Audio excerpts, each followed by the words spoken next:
Well, we have Lindsay and Zach Burwick, the children of the late Tanya Burwick, who passed away on Friday in the flood, the July 4th flood. And she was the only casualty of this flood here in San Angelo. And first and foremost, I thank you guys for making time for us today. God rest your mother's soul. Based on all the comments that we've read, it seems like she was just a wonderful woman with a beautiful soul. She was. Before we kind of get into, some of, I know her Walmart family, y'all's family truly cherished her. And I've read a few things and certainly wanted to just ask you guys about them, but how did all this kind of, essentially, what was the correspondence like in the early goings and on Friday morning? Well, I mean, I missed a call from my dad because I was still asleep. It was 4th of July morning because we run a fireworks stand in there in Blackwell. And so I called him back, and he said he was down in Angelo, that our mother had called him frantic because she had hit the floodwaters, and that he tried to calm her and said that he was on his way. And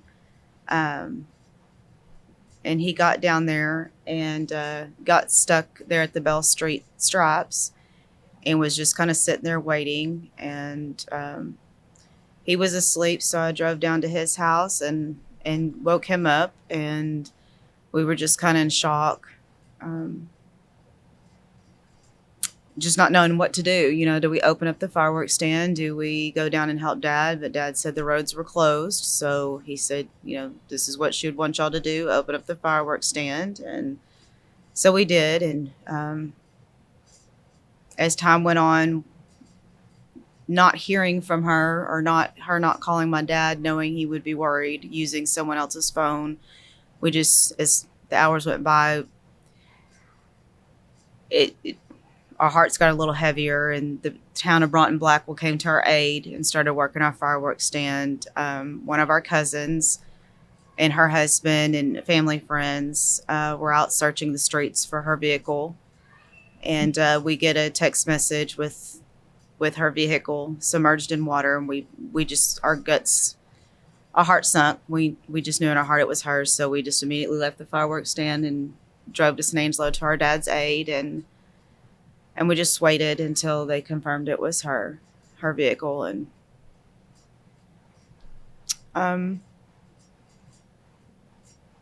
then said that we could go home. And so we did. And Dad came down the next morning and gave us the call that they had found her at 9:15. So the search wasn't long. Now, she was an employee of Walmart here in San Angelo. She lived in Blackwell. Y'all live in Blackwell. She made this trip every time she had to work. And that's where she was headed on Friday morning. Is that correct? Mm-hmm. Whenever she was headed in, was there a concern from her? Gosh, maybe I shouldn't go in, or maybe there might be too much water on the road, or... Well, I mean, it didn't rain anything in Blackwell, so we had no idea. Of course, our dad has a weather radio, and it was going off all night, and he was like, I'll take you to work. And she was like, no, I don't want to be without my vehicle all day long. I'll do it. I can drive. And so, she did what she always does, was driving to work, and it was just still dark. There wasn't a lot of people on the road because it was the 4th of July. And, so she just had no idea, They said it rained 9.5 inches in 20 minutes in that area. So at least that's what Dad had heard. Was there a final few words that were shared between your dad? Did your dad have an opportunity to talk to your mom before the water got too high? I think he just said he's on his way. Yeah. I tried to calm her down and just said I'm on my way, and they hung up with each other, and he you know drove as fast as he could to San Angelo and got stuck at the Bell Street exit stripes because all the roads were already shut down. And my father said it was the worst flood he's ever seen, in the San Angelo area. So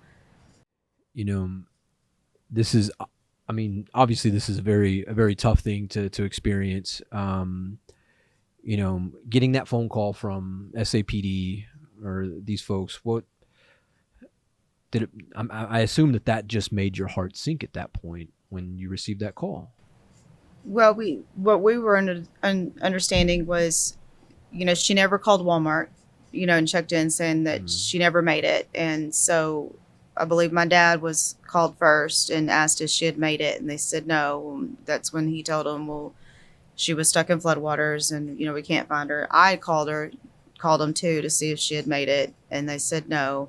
And I believe we were told that they were the ones that called and made the missing person report, because we were calling around at the emergency room, SAPD, asking if they'd just seen the vehicle. And none of them were like, no, we hadn't seen that vehicle. So I believe Walmart was the one that actually called and initiated the missing person report. And then I think they started contacting my dad and my brother, asking questions. How old is she? What was she last wearing? And whatnot, and really got the ball rolling on, searching that one area where she possibly could have been, and really just kind of accelerated things in assisting us in finding her.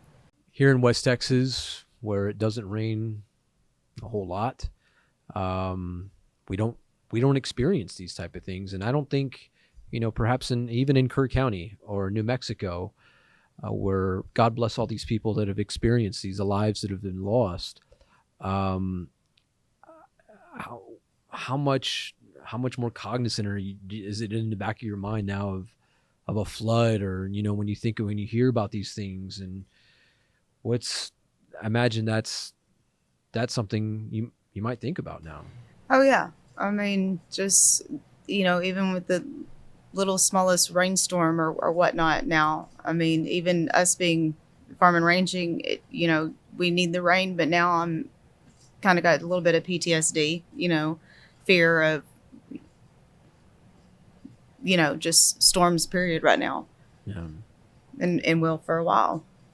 To see the outpour of emotion that people have kind of showed for her in these last few days since Friday, what's that been like for you guys? Blessing.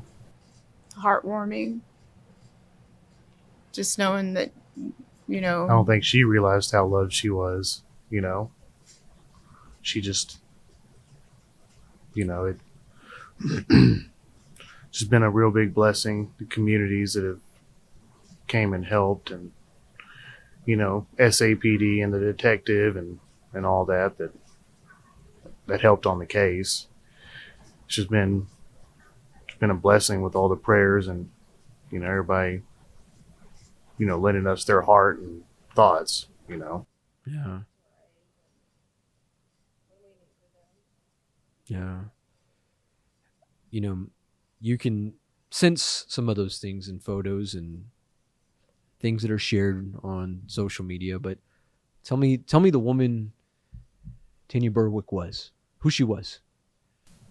Loving, very empathetic. When my dog had parvo, she wanted me to call the vet to make sure they let the light on for him because he was scared of the dark. So it's, it's just losing a part of your heart, really. And she was witty and so down to earth and told you like it was, but so much like her mother, Carolyn.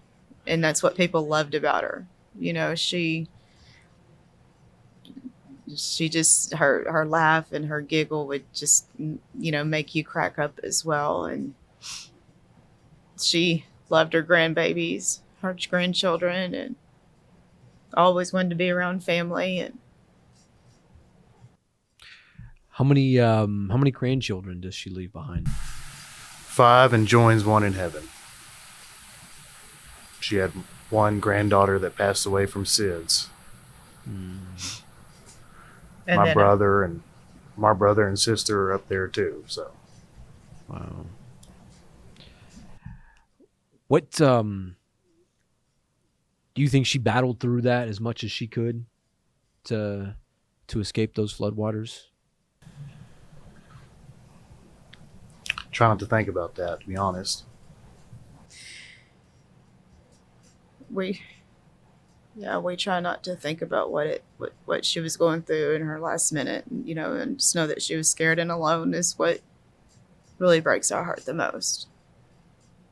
But we know that she was strong,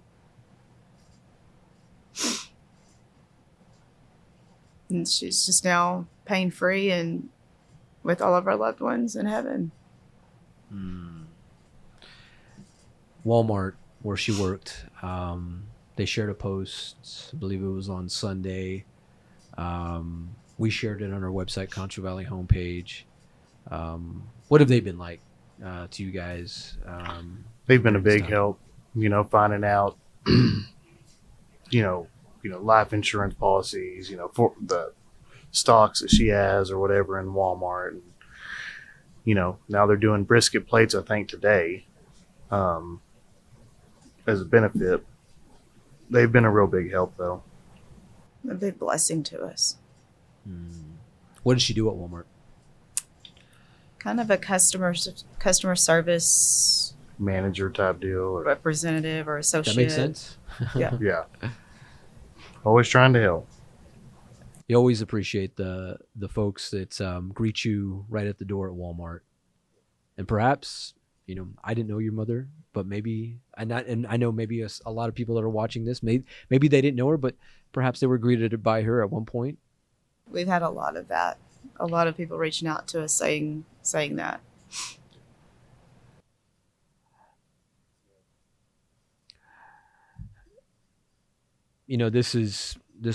This flood will forever be remembered by many across the state of Texas, our country, here in the San Angelo area. As we kind of land the plane here, because I thank y'all for sharing these words. That's not an easy thing to do. How will you remember your mother the most? How do you think this world will remember your mother the most?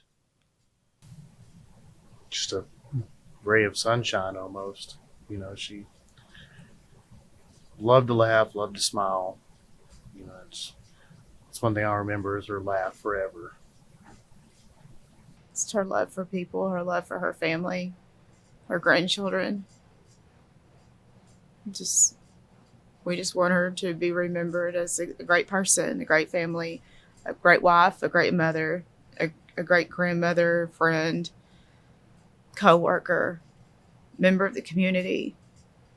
She was one of a kind, and she's going to be really missed. Well, Zach, Lindsay, I appreciate y'all's time today. Thank y'all so much. I know Tanya's watching down on us today, and God rest her soul. There will be a service for her on Saturday in Sweetwater. Saturday in Blackwell, 10 a.m. Blackwell, I'm sorry, in Blackwell, Texas. Yes. Well, thank you guys so much for making time for us today. Thank you. Appreciate it.